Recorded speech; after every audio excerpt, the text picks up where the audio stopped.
तो देखिए, एक बार फिर से बीजेपी कांग्रेस की सीधी टक्कर हुई और कांग्रेस की करारी हार हुई।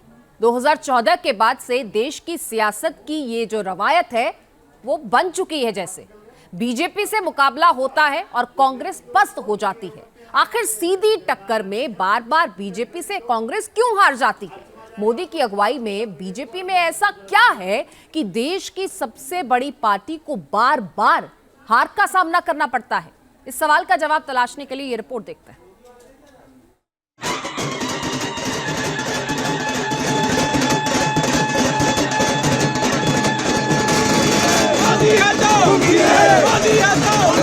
जनता पार्टी को अद्भुत जीत हासिल होगी। लोग कहते थे क्यों? मैं कब मेरी लाडली बहनाएं साथ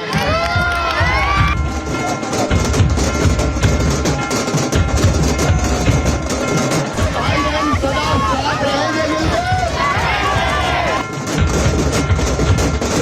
मोदी जी के नेतृत्व में हमारे सरकार ने जो नीतियां अपनाई थी उसका एक प्रकार से समर्थन देकर हमें सपोर्ट किया है।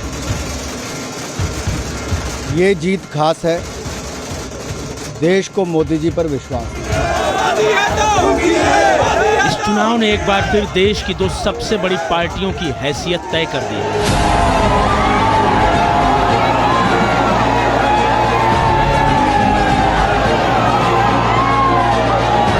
एक बार फिर ये तय हो गया है कि बीजेपी और कांग्रेस की सीधी टक्कर में कांग्रेस कहीं नहीं टिकती।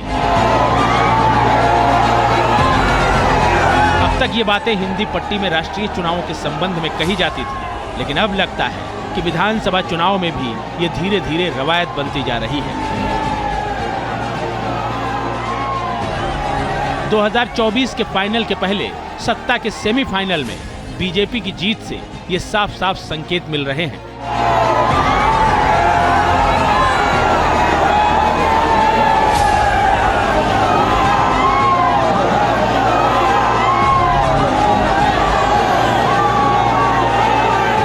जनता ने मोदी जी के नेतृत्व में हमारे सरकार ने जो नीतियां अपनाई थी उसका एक प्रकार से समर्थन देकर हमें सपोर्ट किया है।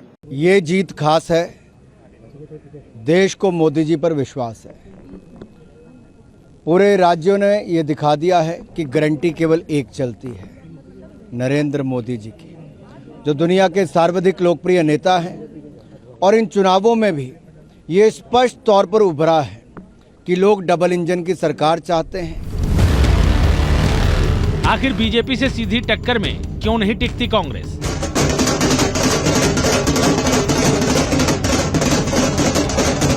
चुनाव परिणामों से एमपी, छत्तीसगढ़ और राजस्थान के संबंध में अलग अलग कयास लगाए जा रहे हैं।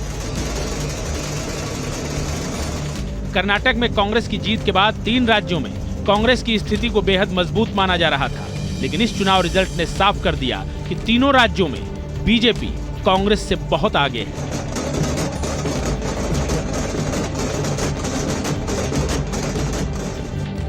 देश में कुल 8 बड़े राज्य हैं जहां बीजेपी और कांग्रेस की सीधी टक्कर है। इन राज्यों में क्या हाल है, इस मैप से ये साफ हो जाएगा। राजस्थान और छत्तीसगढ़ को बीजेपी ने कांग्रेस के कब्जे से छीन लिया है। एमपी में फिर बीजेपी को जीत हासिल हुई है। इसके अलावा गुजरात, उत्तराखंड और हरियाणा में बीजेपी की सरकार है। सीधी टक्कर वाले राज्यों में सिर्फ हिमाचल और कर्नाटक पर कांग्रेस का कब्जा है। इस बार मध्य प्रदेश की चुनावी रिजल्ट ने सबको चौंकाया है। ज्यादातर एग्जिट पोल में बीजेपी और कांग्रेस के बीच कांटे की टक्कर बताई जा रही थी, लेकिन इसके उलट एमपी में बीजेपी की लहर नजर आई है। भारतीय जनता पार्टी को अद्भुत जीत हासिल होगी। लोग कहते थे क्यों? मैं कब मेरी लाडली बहनाएं साथ हैं। लोग कहते थे मीडिया केमिस्ट्री की कांटे की टक्कर है। अरे मीडिया कहीं कांटे की टक्कर नहीं है। अब सवाल है कि आखिर मोदी की अगुवाई हर चुनाव में चमत्कार क्यों कर जाती है? जो हारी हुई बाजी है बीजेपी उसे भी क्यों जीत जाती है? कांग्रेस की उम्मीदों पर पानी क्यों फिर जाता है? इसके लिए एमपी चुनाव से जुड़े कुछ बेहद अहम आंकड़ों की बात करते हैं, जिससे बीजेपी और कांग्रेस के बीच का अंतर साफ हो जाएगा। एमपी में बीजेपी ने कुल 634 रैलियां की, वहीं कांग्रेस की तरफ से सिर्फ 350 रैलियां हुई। यानी दोनों दलों के बीच करीब करीब दोगुने का अंतर रहा। एमपी में पीएम मोदी ने तमाम व्यस्तता के बावजूद 15 रैलियां की, वहीं राहुल गांधी की मध्य प्रदेश में केवल 11 रैलियां हुई। दोनों पार्टियों की मेहनत में कितना अंतर है, इन आंकड़ों से ये साफ हो रहा है और बीजेपी की मेहनत रिजल्ट के रूप में सामने आ चुकी है। पूरे ओबीसी समाज को गाली दे रही है। आज बहुत खुशी हो रही है, बरसों की मेहनत कामयाब हो रही है। मोदी जी की जीत है, भारतीय जनता पार्टी के कार्यकर्ताओं की जीत है। 400 पार 24 में, 553 में, 24 में, ये लाडली बहनाओं का कमाल है।